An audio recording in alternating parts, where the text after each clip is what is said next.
саламатсыздар ма, әріптестер, жерлестер, аман боласыздар ма? Мына бүгін 2 наурыз.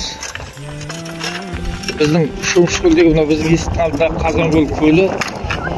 Енді жаңағы бұнымен жалғасы Шөмішкөл арғы жағында өзек арқылы жалғасады.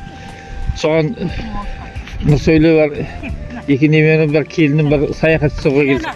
Саяхат жасаудағы мақсатымыз ауылдың, табиғаттың құдіретті сіздерге көрсету. Мына қысты күні мынамыз тегіс қатқан ғой.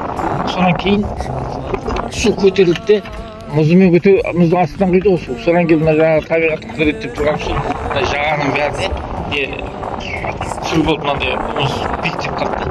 Сосын осыда бір қызық қой деп сіздерге көрсетейік деп жатқанымыз. Тамашалаңыздар.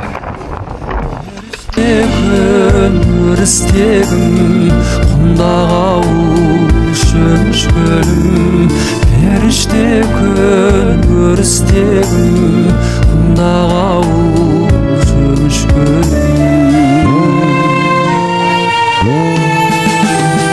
Танасан тіршіліктің тыңдап бабам, көл шыққан тарихынан тіл қатпаған, әлде әнін айтады қайық тербеп.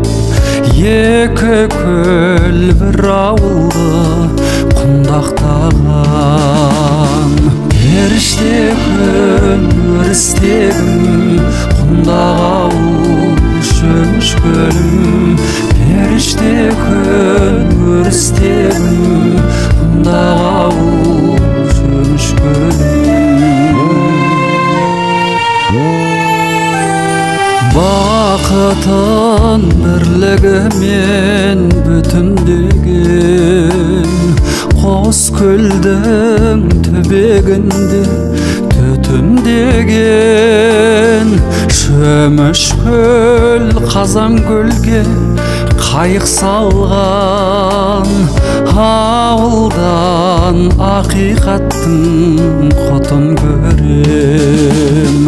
Періште күн өрістегім құндақ ауыл Шөмішкөлім, періште күн өрістегім құндақ ауыл Шөмішкөлім. Періште күн өрістегім құндақ ауыл Шөмішкөлім, періште күн өрістегім құндақ ауыл